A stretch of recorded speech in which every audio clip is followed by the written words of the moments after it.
Vous avez adoré ma première vidéo et son remake, 8 erreurs à éviter pour réussir votre première tenue civile Seconde Guerre.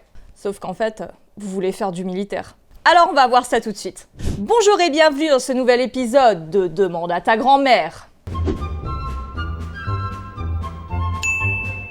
Vous avez cliqué sur ma miniature, mais la première question qui vous vient à l'esprit c'est quoi un farbe ? Pour ceux qui connaissent pas ce mot, farbe est un terme utilisé dans le milieu de la reconstitution historique pour désigner un reconstitueur raté. Le terme viendrait soit de l'expression far be it from the truth, qui signifie être loin de la réalité, ou fast and researchless buying, qui vise quelqu'un qui achète de l'équipement sans faire de recherche au préalable. Ce qui bien sûr donne un résultat loin de la réalité. En gros, le farbe, il s'en fout. C'est vert, il y a marqué US dessus, c'est bon, ça passe.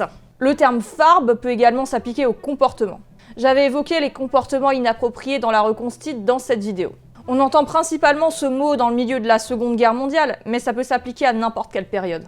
Dans le même style, j'ai déjà entendu le mot merdiéval. Je sais pas si farbe peut aussi s'appliquer aux civils, mais on l'utilise surtout pour parler des uniformes militaires. Alors, qu'est-ce qu'on peut voir en reconstitution qui pique les yeux ? D'habitude, je m'attarde sur les tenues féminines, mais certaines erreurs dont je vais parler dans cette vidéo peuvent aussi s'appliquer aux tenues masculines. Le mélange des uniformes. Alors, on va commencer par un truc qui paraît simple comme ça. Mais bon, visiblement, c'est difficile pour certaines personnes. La plus grosse erreur à éviter selon moi, c'est le mélange des uniformes. Contrairement aux civils où la mode est large, pleine de possibilités et où on a l'embarras du choix, le militaire c'est plutôt l'inverse. C'est super précis et on n'a pas le choix. Une tenue c'est une tenue qui a chacune ses propres éléments. Mais j'en vois qui mélangent les uniformes. L'exemple le plus flagrant que j'ai en tête, c'est ce que j'appelle le HBT calo, surtout pour les femmes. La tenue HBT possède son propre chapeau, fait dans le même tissu, et peut être aussi porté avec le bonnet de laine militaire qu'on appelle beanie. Par contre, le calo fait partie de la tenue de service. C'est deux uniformes différents, destinés à différents métiers ou activités, donc on mélange pas. Je sais pas d'où ça vient ni comment ça se fait que tellement de femmes les combinent. Probablement des achats sans recherche, puisque si on va sur les boutiques de vendeurs d'équipements, on trouvera très facilement des tenues HBT et des calos. Les tenues de service, tout comme les chapeaux et casquettes HBT, sont un peu moins faciles à trouver, donc quand on achète rapidement et sans se renseigner, le plus facile, c'est HBT calo. Donc voilà, ça c'est un exemple de mélange d'uniformes au sein d'un même pays et d'un même corps d'armée. Mais il y a pire. Il y a le mélange d'uniformes de plusieurs pays. Oui, c'est possible. L'exemple le plus courant que je peux voir près de chez moi en Alsace, c'est le mélange américain et français.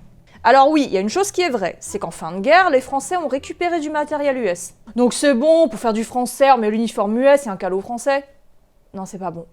Et encore pire, si sur votre uniforme US, il y a des grades US et des insignes US. Mettez au moins des insignes français. Les uniformes trop patinés. Alors quand vous rentrez dans un groupe de reconstitution et que vous commencez à composer votre tenue, il y aura Dédé. Et Dédé, il va vous dire que c'est super important de patiner les uniformes pour qu'ils ressemblent aux originaux qu'on voit sur eBay. Faut que ça soit usé, il faut que ce soit sale pour les tenues de combat. Et pour ça, Dédé, il a sa propre recette. À base d'huile de vidange, d'alcool à brûler et de gravier, le tout avec séchage 5 jours au soleil après avoir passé l'uniforme dans la boue. Sauf que Dédé, j'ai l'impression qu'il a oublié un truc. C'est que les uniformes vieillis et usés qu'on trouve sur eBay, ils ont 80 ans et ils ont fait la guerre. Quand on rentre dans un groupe de reconstitution, c'est un peu comme si on venait de s'engager, on va dire. Et quand on s'engage, l'uniforme qu'on reçoit, il est neuf.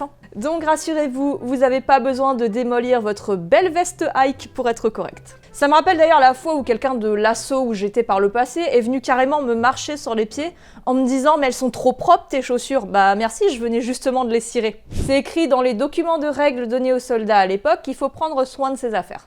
L'usure, elle viendra toute seule, il suffit parfois d'un événement avec de grosses intempéries. Depuis Ufaï et ses torrents de boue, mes chaussures n'ont plus jamais été les mêmes. Mise en beauté et coiffure. Là, je m'adresse surtout aux femmes. Tout comme les tenues civiles, vous pouvez avoir le meilleur uniforme du monde. Mais il faut pas sous-estimer la coiffure et le maquillage pour correspondre à l'image de la femme de l'époque. Et bien souvent, ça pêche ou ça manque, et c'est dommage. Pour le maquillage, il faut savoir une chose, c'est que les règles de l'époque ne sont pas les mêmes qu'aujourd'hui dans l'armée. Pendant la Seconde Guerre mondiale, la féminité et la beauté étaient des aspects importants à ne pas négliger. Ça aidait à booster le moral des soldats, que ce soit des hommes ou des femmes elles-mêmes. Bien sûr, attention à respecter les standards de l'époque, donc du maquillage discret au niveau des yeux et du rouge à lèvres rouge. qui à l'époque n'était pas considéré comme quelque chose d'excessif. J'ai fait une vidéo à propos du maquillage ici. Au niveau des coiffures, c'est pareil, inspirez-vous au maximum de ce que vous voyez sur les photos d'époque. Évitez le chignon tiré donut moderne, et si vous avez une coupe courte moderne et que vous pouvez faire aucune coiffure d'époque, n'hésitez pas à utiliser des perruques. Oui, des perruques. Je développerai ça plus en détail dans une prochaine vidéo, mais pour faire vite, dites-vous qu'il n'y a pas de honte à le faire, c'est très courant dans le cinéma. What's that on your head? What's that on your head? I say, what's that on your head? Trouvez juste une perruque de qualité, mais évitez de porter l'uniforme avec votre coiffure courte déstructurée ou votre balayage californien ou pire, une coloration fantaisiste.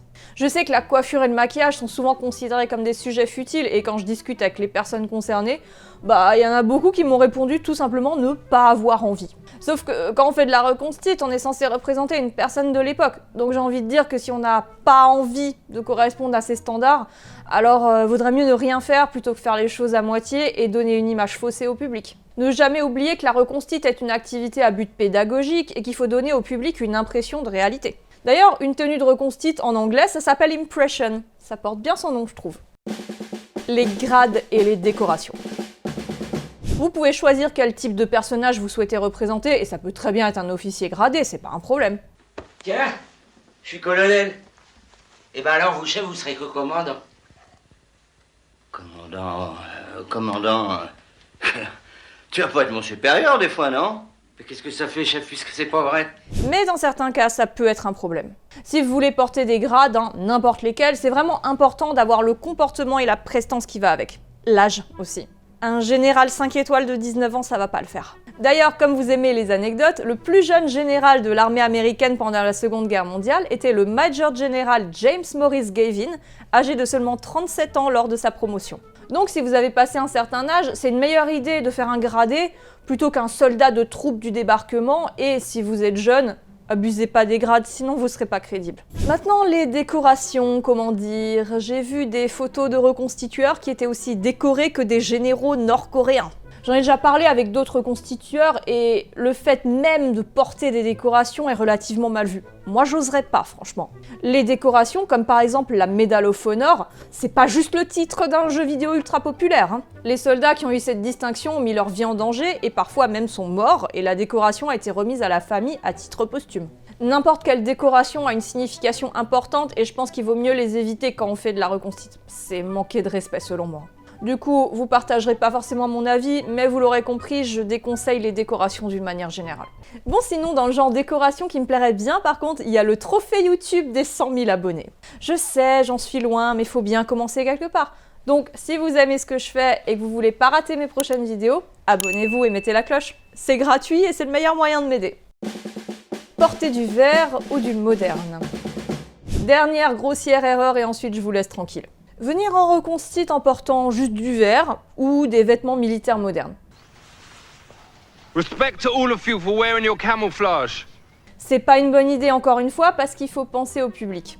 Le public risquerait de croire que ce que vous portez est une tenue d'époque puisque c'est la thématique de l'événement. Surtout si vous traînez ou tapez la discute avec vos potes qui eux ont des tenues d'époque. Ça me fait d'ailleurs penser à une règle des parcs Disneyland qui interdit aux visiteurs de venir avec des tenues qui pourraient être confondues avec celles des princesses ou autres personnages. Parce que ça pourrait induire le public en erreur. Et pour la reconstitute c'est un peu pareil, venir en vert ça peut donner une mauvaise image. Donc si vous allez à un événement mais que vous voulez pas venir en tenue, vous faites ce que vous voulez, mais venez juste pas en kaki ou en camouflage, même si vous êtes fan des Destiny's Child.